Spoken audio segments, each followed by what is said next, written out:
This is Dustin Neely for Church Planning for the Rest of Us, and I'm here with my good friend, Dr. J.D. Payne, who's written a great new book called Evangelism. Why don't you tell us a little bit about the book and why you wrote it in the first place? Sure.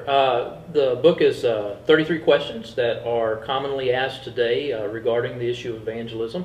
And what I wanted to do is I wanted to be able to provide a book that would marry good, solid doctrinal issues related to evangelism with the practical application of evangelism. So 33 questions dealing with some very weighty theological issues, but driven toward the practical. That's good.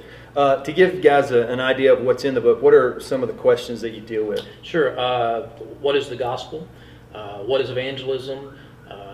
What happens to the man on the island who never hears of the gospel? How do we share our faith with family members and friends, those that are really close to us?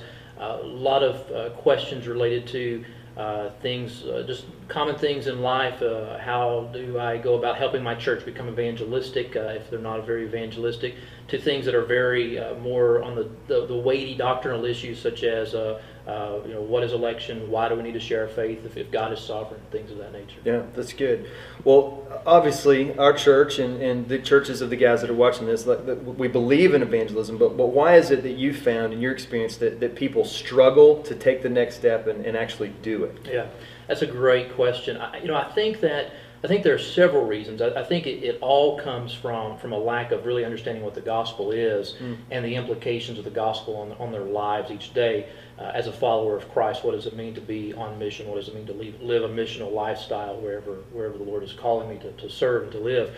But beyond that, I think other things creep up, such as one thing that I've heard you talk about many times is the fear of man, and that is, having this fear in our lives about what are other people going to think about me if I begin to talk about this issue.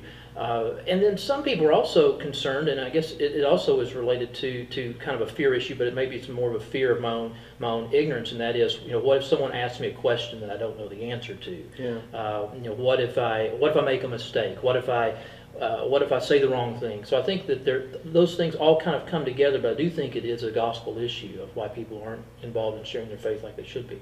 Yeah, that's good.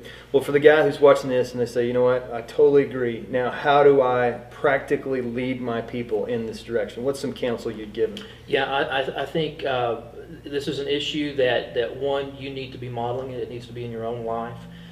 Obviously, that is going to be simultaneously wed to you having this daily dying to self and walking with the Lord and praying without ceasing as you pray to understand, how do I not only model this before my people, but how do I also teach my people from the Scriptures why we should be sharing our faith, why we should be doing evangelism, and then how to do it.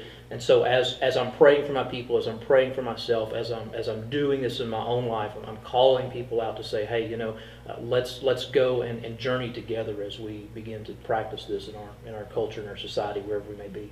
That's good. Well, thanks, brother. Thanks Amen. for your book. Thank you. Thanks for your Thanks so time. much.